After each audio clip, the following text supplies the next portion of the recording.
My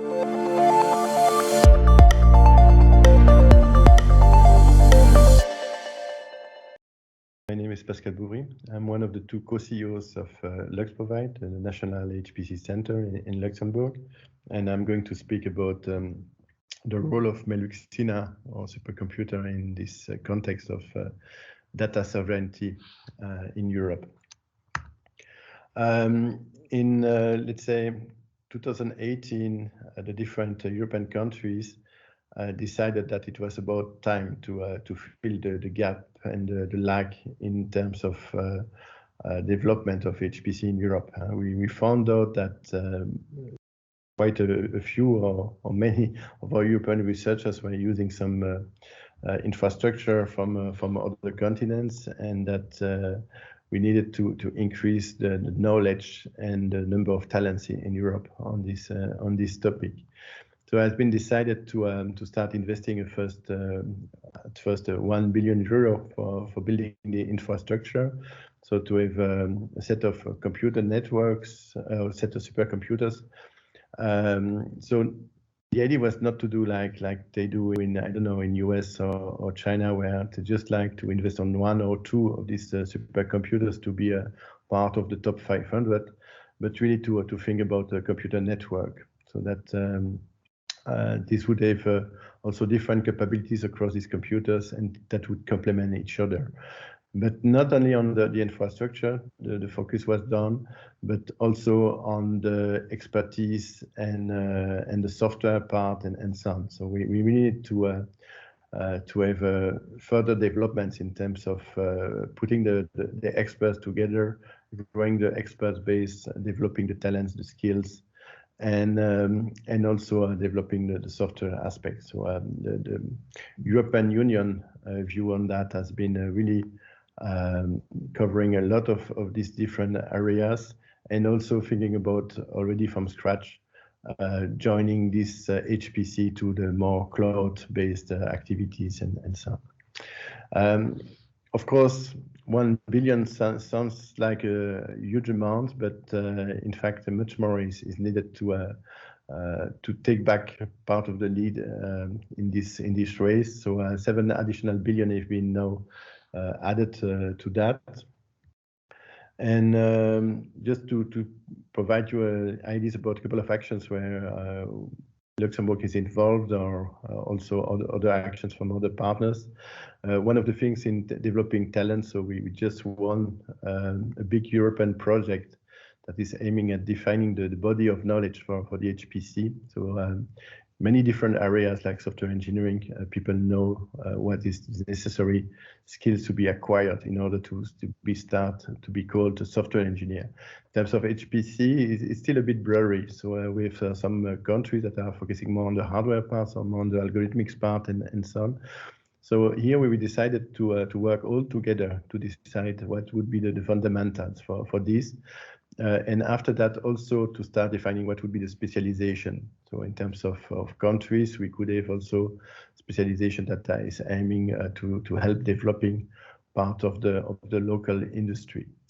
So the students will have something like 1 year of fundamentals to be done, and after that on the specialization to go for 1 semester specialization, and finally to go for some training in industry, in supercomputing center, or in academy. So we have a very large set of partners working on this. And as I mentioned already, the idea is not to focus only on the academic part and then take the risk that there would be some gap between what people are taught in university and what they have to apply in the market. So we will start really from the beginning, working closely with the industry, with the SMEs, with the research and supercomputing centers. And the idea also is to say we will have this first cohort in September 2022 with 8 awarding universities, second cohort September 2023.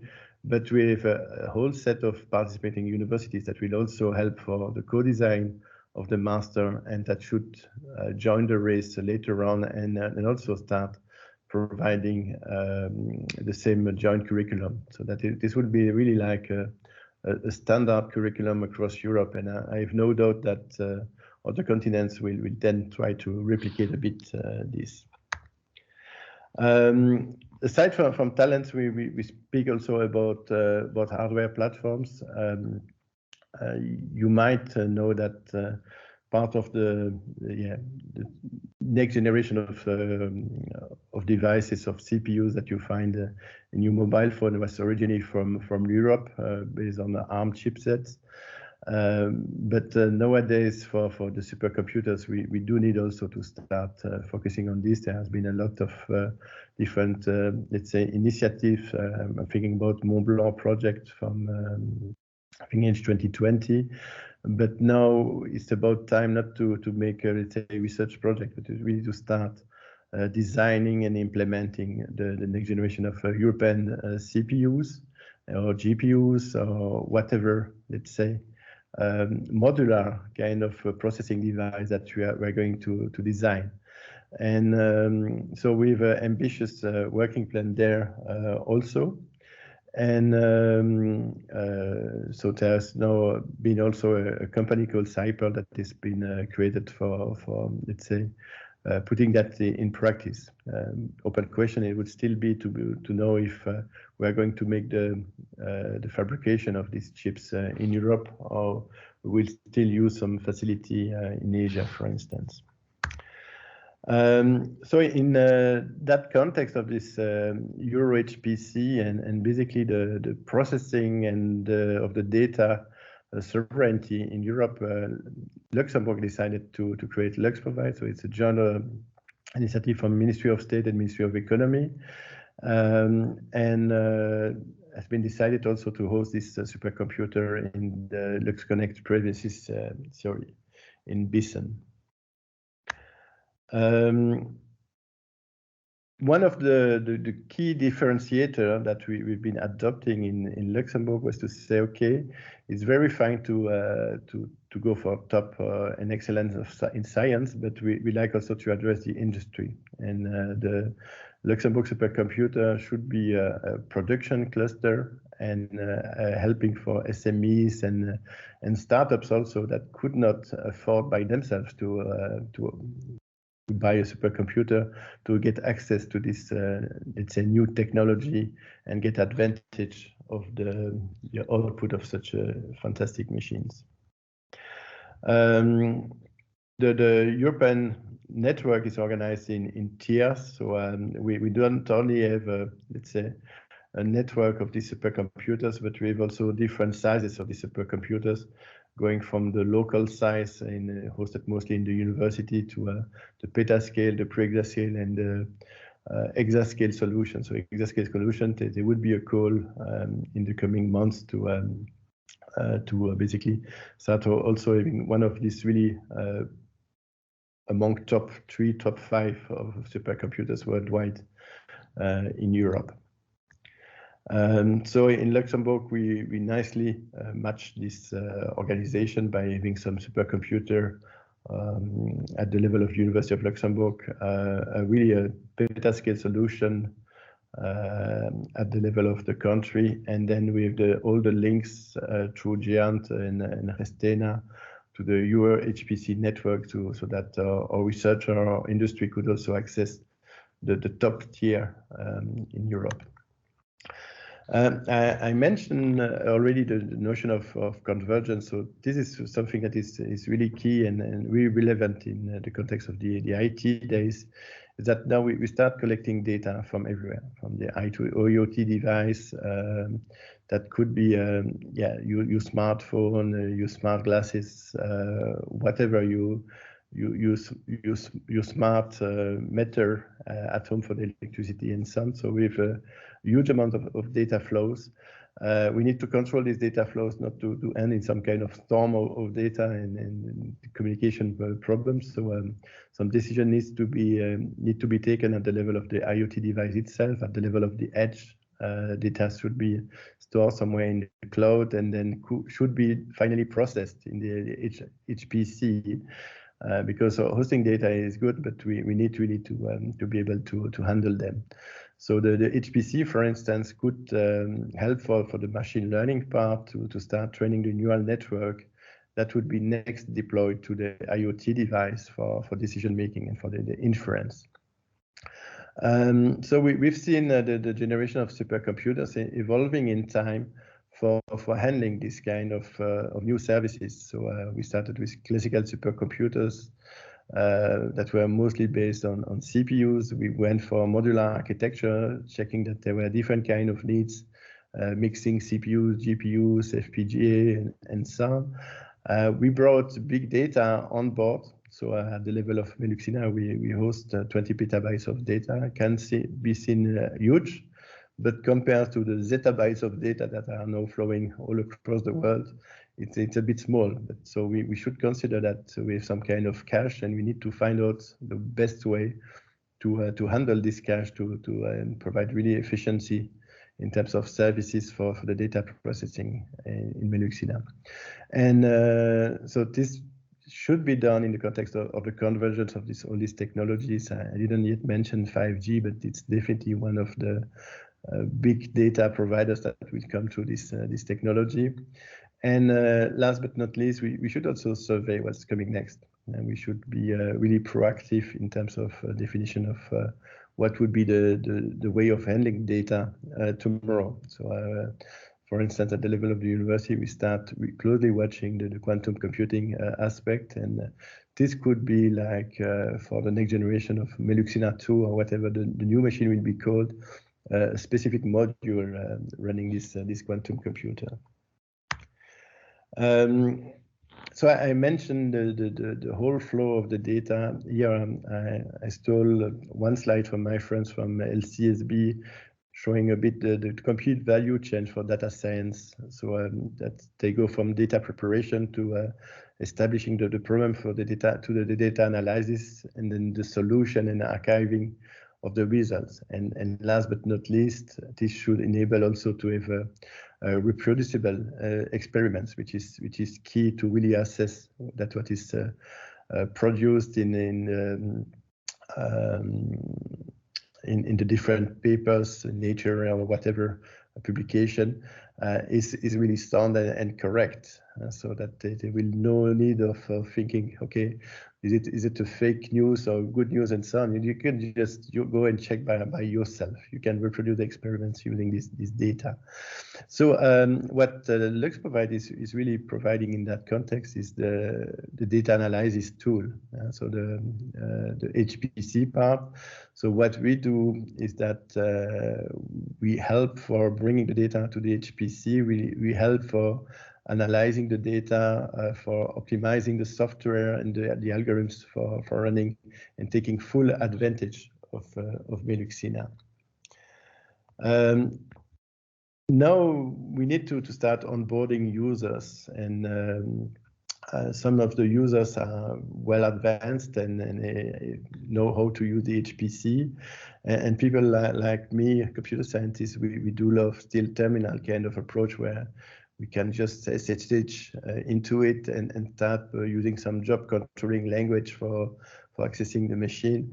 But most of the users nowadays come from data analytics and so on, and they have very nice interfaces, and also they have the problem of seamlessly providing and bringing the data to the HPC. So we needed to work on that. So MeluXina has a unique kind of feature, already having an embedded cloud module running in OpenStack, so that the classical big data software can run on it. But we also started now a joint collaboration with the SNT to start helping for this democratizing this HPC and HPDA approach. I mentioned this partnership. Partnerships are going also in the context of LuxInnovation, so that we've been instantiating the National HPC Competence Center, part of Euro HPC, having LuxInnovation helping for raising the awareness, making the competence mapping, advising companies for the RDI support, and so on. The university focusing on research education, and we can really help and go for joint innovation also by having some proof of concept in the context of LuxProvide, and university or LIST can definitely also help in that context. such that LuxProvide is really can be seen as a production machine. So business-oriented HPC, that's what I already mentioned. We have now one of the top supercomputers in the world, so we needed to take advantage. Don't hesitate to contact me or salespeople here at LuxProvide. What is also very, let's say, of high importance for us is to be really respectful in terms of energy efficiency, so that we took great care of being ranked now first in terms of energy efficient supercomputers in Europe and fourth in the world. We are very proud of that aspect. Now we start having the first customers on board. So this is really we call the low hanging fruit, so that the guys who were already having some software ready to run out a supercomputer. I'm kind of happy also to see that not only the big ones getting on board, but also having a good repartition between startup, SMEs, and large companies. I think the startup effort will be still increased by the Fit for Start that we've been launching recently. And also there is some diversity in terms of maturity of the customer. So this is also interesting point. So some will require some additional help. Some might be just doing everything they want by themselves. We do have some customers who say, okay, we don't want you to know anything about our software. So we are just going to deploy some Docker containers on your machine and get the results. All the data is encrypted and so on, so that our specialist, our team of specialists at LuxProvide would not know anything about what's going on. We certainly take care that we know the customer and are not doing something wrong on the computer, but the privacy is really preserved in that context. Some other ones would like to get access to our experts for optimizing the software and so on. And some are still at the level of going for a feasibility study. So is it interesting to use the HPC, and how should we use it? So we got this refinement loop where we gather the user requirements, and then we check if the user is HPC ready, and then choosing if they go for feasibility study or proof of concept. This can be definitely also done in teaming up with the University of Luxembourg or LIST. For instance, that's the two institutes where we are now closing the MOUs. And then optimizing, and at some stage also just running in production. And that would be just a B2B connection between LuxProvide and the customer. So advantages of LuxProvide are to provide this cutting-edge HPC, HPDA, and AI, having this one of this access to world-class supercomputer and infrastructure. Tailor-made HPC, HPDA, and AI. So it's the first HPC center, to my knowledge, really focusing on industry needs. All the other members of the Euro HPC are really focusing first on the public research and in a trusted environment. So you know that our data center from Luxembourg is 27001 compliant, and we are also getting all the necessary certification at the level of LuxProvide. So it was a pleasure providing you this this presentation, and also checking that LuxProvide is playing a role in the data and computing sovereignty in Europe. Thank you for listening.